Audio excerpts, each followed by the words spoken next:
Well, when my mom refused to give me my daughter back. And I walked down to my mom's house and I knocked on the door and was asking for my daughter. I lost my twins, okay?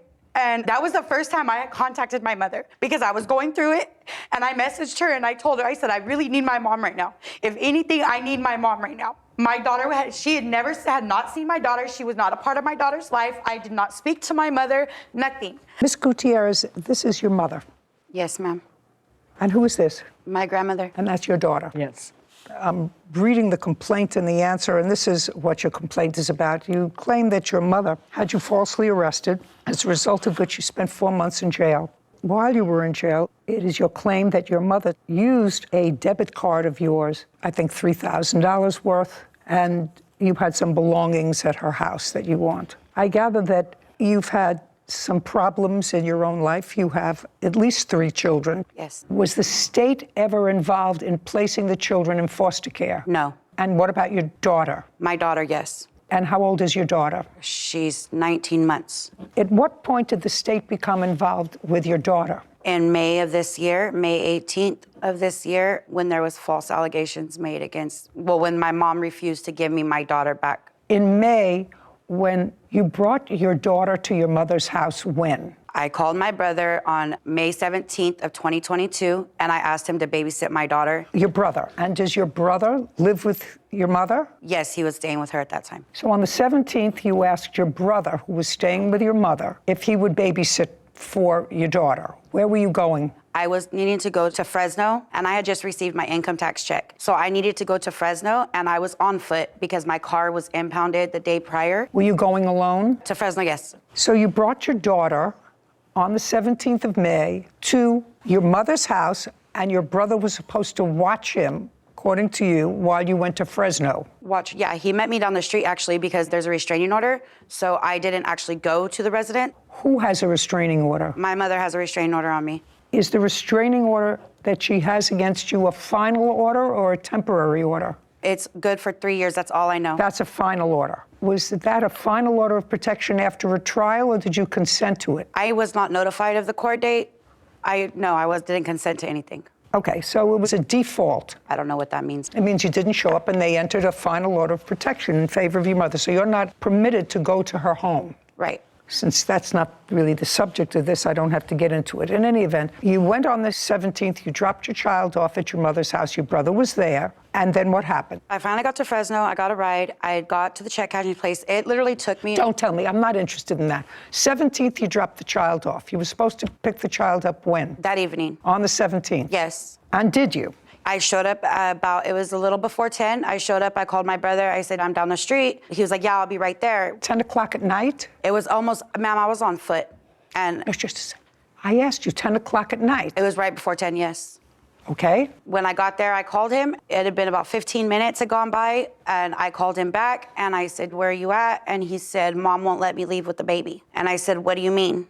And he said, Mom won't let me leave with the baby. My mother instinct kicked in, and I went in like fight or flight, and I walked down to my mom's house, and I knocked on the door and was asking for my daughter. I finally came to my... Okay, so when your brother said that to you, instead of going to the police, you violated the order of protection. I ended up leaving and calling the sheriff. Okay, but you didn't. You went... Of course, yes. I was going for my daughter. Yes, ma'am. Okay. And what happened at 10 o'clock at night or 10:30? Yes. I finally realized that about 5 minutes of being at the house, I was like, okay, you need to leave. So I left because she wouldn't open the door to give me my daughter. I left. I called the sheriff. And so I told them the situation. So they had walked down to my mother's and let her know that what she was doing was basically... No, not what she was doing. The police came and told her with that they you. could arrest her. And told her that if she did not, that she needed to get my daughter back. But because it was late, the baby was already asleep. And so the cops that came back down to me, and they said, look, we don't, because they knew me. Whatever. I'm allowing you to give me a certain amount of hearsay so that I can make this story make sense. Oh, okay. Do you understand? But don't tell me because they knew you, what they thought. Yes, ma'am. You were told to come back in the morning. Yeah, the agreement was that between my mom and the sheriff was that I could pick up Malia in the morning. The sheriff told me to call before 6 o'clock in the morning before he got off his shift, and that he would come back out and do another standby. The next morning came. Between me and my grandma, I had us call my mom. And No, just a second. What does that mean between you and your grandma? Your agreement was you were supposed to call the sheriff. The sheriff, according to you before, I called my grandma. No, not the grandma. The agreement was you weren't supposed to call your grandma. You were supposed to call the sheriff. Right, but I needed a ride. I needed a ride. So I called my grandma to have her come pick me up. Just a second. Where were you? I was staying at a friend's house. I didn't live in Selma. Just a second. You were staying at what friend's house? My friend Isaiah's. Isaiah. Yes. I stayed the night there waiting for my daughter. Just a second. Isaiah. Isaiah what? Bonilla. And what is your relationship with him? He's my best friend. He's been my best friend since high school. Where are you living now? I live with my grandmother right now since I was released. Full time? Right now, yes. What do you mean right now, yes? I'm in the process of getting my own place. Okay, so you called your grandmother and then? Called the sheriff. And then? Waited for the sheriff to respond. And then? The sheriff did not respond for a few hours. Okay, so you were waiting for the sheriff to respond. The sheriff did not respond until when? It was after 7 o'clock in the morning, and it wasn't even yes, ma'am, 7 a.m. 7 a.m. Your daughter is, according to you, 19 months old? 19 months old. And she had prior to that been living with you? Yeah, she was living with me all the time, yes. She was living with you? Yes, ma'am. Okay, so now let's get back to this arrest that you had. According to your papers, your daughter was with you up until that time. What time did she wake up in the morning? Usually she wakes up between 7:30 and 8 o'clock in the morning. Okay, well, then could you tell me why, if she wakes up between 7:30 and 8, why you would even contemplate picking her up before 8 o'clock in the morning? Because one of my issues was with certain officers that would have been responding, and the officer that responded the night of the incident, he told me, if you wanted me to be the officer to respond, you need to call me before I get off my shift. Fine, but he didn't respond to you. But according to you, he didn't respond to you. No, it was a different officer. So then my question to you is... They did respond at 7 o'clock in the morning. And did what? It was a horrible mess. Well, he did what? They responded. When they responded, he showed up. The officer told me that he did not want to be there. He said, if I have my way, you'll never see your daughter again. And I looked at him, and I said, wow, okay. What do you mean you looked at him? Where were you when you looked at him? I was right next to him, but I just... Where, at the precinct or at your house? No, down the street from my mom's. Okay, so he responded to you when you were down the street at your mother's house, and he said, I'm not getting involved in this, and if I had my way, you would never have your daughter. And so what did you do? So at that point, my grandma pulled up, and I told him, I said, your assistance is no longer needed, and that my grandma could just get my daughter. And he says, well, you already called me. The deputy did. So I said, okay, whatever. He asked me if I had somewhere to live, and I said yes, and whatever. And so he went down to my mom's. When he went down to my mom's, he was supposed to just go down there and get my daughter. When he was taking too long, I could walk so far this way, and I could see straight down my mom's street. So I did. When I did, I seen that my mom was out there just giving him an earful. I know this woman very well, okay? So I just imagined what was being said about me. Well, I guess the back door is screwed and nailed shut at the house. I don't know why. I don't know. It's not important. Yeah. So anyways, my best friend went over the back fence. What do you mean your best friend? Isaiah Bonilla. Oh, so you brought Isaiah with you? He went... Just a second.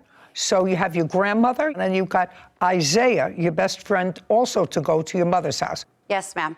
He got my daughter. Isaiah brought her to where you were. Yes. And then what happened? I started walking back towards Isaiah's house. When I started walking back towards Isaiah's house, my grandma pulled up in her car, and she was like, are you ready to go get your car out of the impound lot? And I said, yeah, I'm ready. And so I got in her back seat with my daughter. When I got in the back seat, I got in the middle. Well, then she was like, well, I don't know what's gonna happen. Your mom's over there saying a whole bunch of stuff to the deputies, so I don't know what's gonna happen. And so I was like, well, I gotta go get my stuff from Isaiah's. So I go to jump back out the car. As I go to jump back out the car. But just a second. Now you have your daughter. Because I needed my wallet. My bag was at Isaiah's. My purse and everything was at Isaiah's. I was gonna go back and pick it up. Well, right when we were gonna go back, the sheriff came, got behind us, and tried to pin us in, and my grandma went to take off. So your grandmother was driving. Yes, ma'am. And she was trying to evade the police to go someplace else. Yes, ma'am. And how many police cars were involved? One. Were there ever any more than one police car? Once we got to the police department, of course, there's a police department. No, I'm talking about the number of police cars. So there's a police car now. Coming behind us? No, it was just one. It was just one? Yes, ma'am. And you were accelerating to get there? Was the police car siren on? No. Well, how did you know that he was trying to pull you over? Because he tried to hit her car. Oh, that would give you a clue. So you're telling me he tried to hit your grandmother's car without notifying you in any way to pull over? Yes, ma'am. That's why I spent 4 months in jail, and I beat my case. I went to trial and beat my case. Everything was dismissed. I'm not responsible for the criminal justice system. I'm only responsible for what goes on here. Yes, ma'am. So I assume once you got to the police station, both you and your grandmother were arrested. Yes, ma'am. And that was in May. Yes, ma'am. And now uncross your arms. And now we're in December. Yes, ma'am. Of the same year. Yes, ma'am. And you're out of jail. Yes, ma'am. And you've been out of jail for about... Since August 25th. Who does your daughter live with? Right now, she's with the mentor. She's my ex-husband's aunt, ma'am. And who placed her with your ex-husband's aunt? I did. Not the court? No, I requested her. Does the child's great aunt have guardianship? No, custody? I'm getting my daughter back, ma'am. But for the last 3 months, she's been with this aunt. Right, because Child Protective Services did get involved, and Child Protective Services, I've been doing everything that... Well, that's what I asked you. I asked you whether Child Protective Services Child Protective Services did get involved with my daughter, yes. Did. That's what I assumed. And I've been drug testing, I've been doing... Just a second. Yes, ma'am. That's what I assumed, that Child Protective Services was involved. And so if Child Protective Services are involved, then they are overseeing the child's placement with the aunt. You have an ongoing case. Yes, ma'am. Probate court. No, not probate. Which one? Family court? Family court, yes. When was the case opened with regard to your daughter in the family court? May 18th, the day I got arrested, ma'am. And that child became involved with the foster care system in May. Okay, so your grandmother also spent a little time in jail. How much? 2 weeks. I quite frankly don't understand your case. While I was in jail, Your Honor, while I was incarcerated, my mom had all my debit cards, my ID. She had went and actually, because of me getting arrested, she had went to Isaiah's and picked up all of my stuff. You mean, just a second. Let me understand this. It is your claim that the reason that you had to go to Isaiah's house was to get your pocketbook, your wallet, your credit card that you left there. But I never made it there. I understand that. And Isaiah, clearly, from what you tell me, knew of the problem because he was part of this little conspiracy to get your daughter out of the house and was at the back of the house to pick up your daughter who was being put over the fence. So why would Isaiah give your mother... Because she went over there with a baseball bat and busted out his windows. Why would Isaiah give your mother... Because she went over there with a baseball bat and busted out his windows. And the reason why all of my things were at my mother's was because I hadn't lived at my mom's for over a year. What your case is about... Is my belongings. You claim that your mother went over and got your wallet from Isaiah's, because I asked you what you were doing here. I certainly am not looking into the allegations of false arrest. It sounds as if you did the absolute wrong thing in trying to regain your daughter, whose custody, actually, you lost at a dispositional hearing and was determined to be a dependent child and placed in foster care. That's what happened here. Right. Okay, so I'm not even addressing your claims of false arrest. Okay, what you did was actually the wrong thing. I said, so what are you suing for? Now, you said my belongings, okay. my what, money. Just a second. What money? She used my CalFresh, which is my EBT food stamps, and my CalWorks, which is my cash aid through the welfare department. Just a second. So you're suing her for taking your food stamps and your welfare check? Right. Just a second. Your food stamps and your welfare check. And this is the statement from my tax return of all the money that was on there. On where? On my debit card. It had over $3,000 on it, and I marked what was used after she had picked it up. And then these are receipts from some of my belongings that was at her house. Just a second. You haven't lived in your mother's house for... I moved back to my mother's in the beginning. Just a second. Yes, ma'am. You hadn't lived in your mother's house, according to what you said to me. Whitney, was it a year ago? Didn't you say that you moved out of your mother? My mom allowed me to come back. Because there was an order of protection. She had called me. I was living in Fresno, ma'am. Just a second. You hadn't lived in your mother's house. You said you were living with your grandmother. For how long were you living with your grandmother before May? I said I was living with my grandmother right now. I was living in Fresno, ma'am. I want to know what property you think... My clothing, my husband's clothing, my daughter's bassinet. I had jewelry there. I had all of my clothing. Why would all of your clothing be there? You were living with your grandmother. I hadn't moved into my grandmother's until I got out of jail. I was living in Fresno, and my mom... Just a second. You're not letting me talk. I'm not understanding your movements. Okay, my mom kicked me out in 2021, okay? My daughter was just a few weeks old. My mom kicked me out due to her boyfriend. She kicked you out? Yes. And? When she kicked me out, I went through Marjorie Mason, and Marjorie Mason had placed me in hotels. I was placed in hotels for about 3 or 4 months, okay? And then it was about January of 21. I was at this time, I was pregnant with twins. They had genetic defects. On February 4th this year, I lost my twins, okay?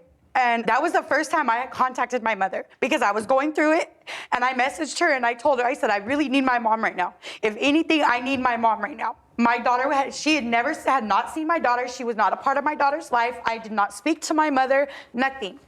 So she made an agreement that she would watch my daughter, because I had to go to San Francisco because I was too far along in my pregnancy, and it was just a big old mess. Do you have any of your daughter's property?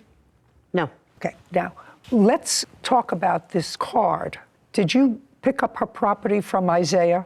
That's either a yes or a no, after the 18th of May. Well, how do I answer that when I did pick up her property, but her cards were not in there? Her driver's license wasn't in there. Her food stamp card wasn't in there. What were you doing at Isaiah's? So she asked... Was this when she was in jail? Yes, right after she got arrested. So I went down there. No problem, he handed it right to me. Look in my wallet, make sure everything's in there. Like I said, I don't know if it was her driver's license or ID was missing, her food stamp card, and the other card, the bank card. I don't know how to get proof, but her best friend, he cashed out everybody money. There was a bunch of people, I have even himself. The information right here. Even himself and his girlfriend. I don't want to get into the whole... I don't want to get into it either. It's far too complicated for me. Is what you're telling me that you never used a card that she had? No, I did not. Because I'm not concerned about food stamps or welfare. I did not. You're suing the wrong person. You were in jail, so you didn't need money from welfare. What proof do you have that I have my bank statements. What proof do you have that your mother withdrew money? She was the one that went and picked up my cards. Oh, I don't know that. That's not what she says, and you have no proof. Isaiah's not here, correct? No. I don't doubt you when you say that somebody used your card. I just need proof to mother, show. I know that she was supposed to get my daughter from CPS. She was supposed to go get a crib with my card, and I have the where she and my grandma can. I just want you to show me. Yes, ma'am. No. That your mother. I believe that people used your card. She used my card. No, I don't know that. I need you to show me proof that your mother How am I used supposed to show? I have my bank statements. But then I'll take a look at your bank statement. If your bank statement told me who used your card, then that's an easy. She said she did not.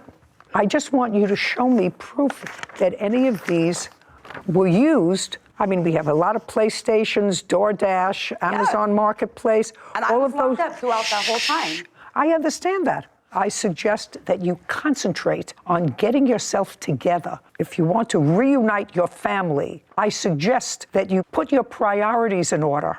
Oh, they are in order. Evidently not. I work, I have a job, I go to school, I'm getting my own place, but I'm going to court, I'm getting my kids back. Good. Can I give you this? I don't know what it is. Well, I just want you to look at it. Can I see it?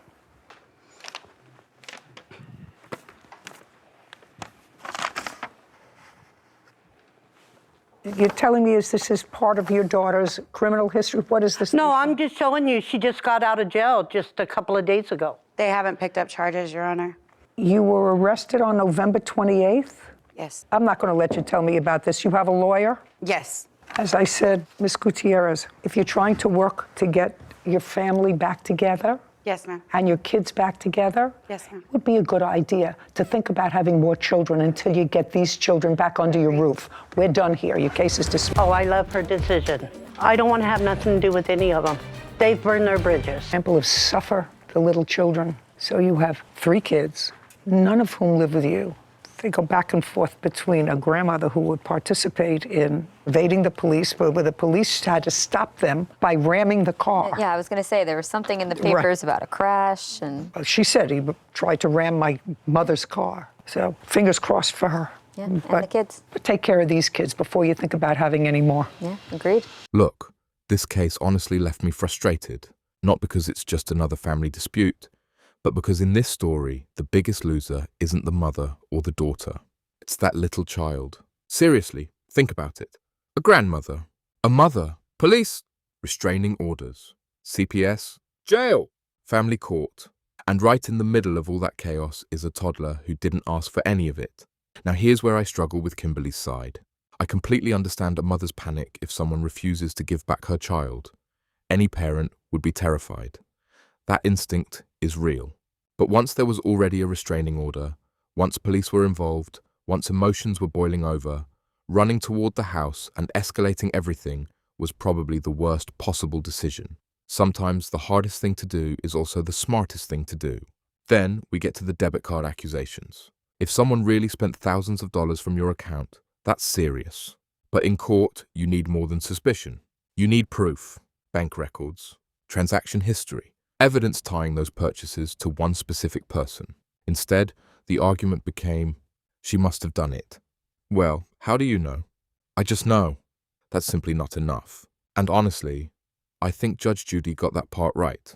You can't hold someone financially responsible just because they had access or because you believe they did it. That's not how justice works. Now, let's talk about the mother. Even if her version is completely true, this family relationship is absolutely broken. When a mother and daughter are standing across from each other in court, talking about restraining orders, police chases, jail, food stamps, stolen cards, you realize this family stopped trusting each other a long time ago. What really bothered me was hearing that 3 different children have already been pulled into this mess. That's heartbreaking. Children deserve stability, not constant courtroom drama. One thing Judge Judy said really stood out to me. She basically told Kimberly, focus on getting your existing children back before thinking about having more. That might sound harsh, but sometimes the truth hurts. If your life is tied up in criminal cases, CPS investigations, custody hearings, and housing problems, your first priority has to be creating a stable home for your kids, not fighting another family war every single week. And here's something I always say, family betrayal hurts differently. When strangers disappoint you, you move on. When your own family ends up in court accusing each other of theft, false allegations, and taking children, those scars don't disappear. Everybody loses. Nobody really wins. So, while I understand Kimberly's fear as a mother, I also think she made several decisions that made an already bad situation much worse. And without evidence, the judge really didn't have much choice. What do you guys think? Did Kimberly deserve compensation? Or do you think Judge Judy made the right call by dismissing the case because there simply wasn't enough proof? Drop your opinion in the comments. I genuinely want to hear both sides of this one. And if you enjoy honest courtroom reactions where we give real opinions, don't forget to like the video, subscribe to the channel, and support the community. I'll see you in the next case.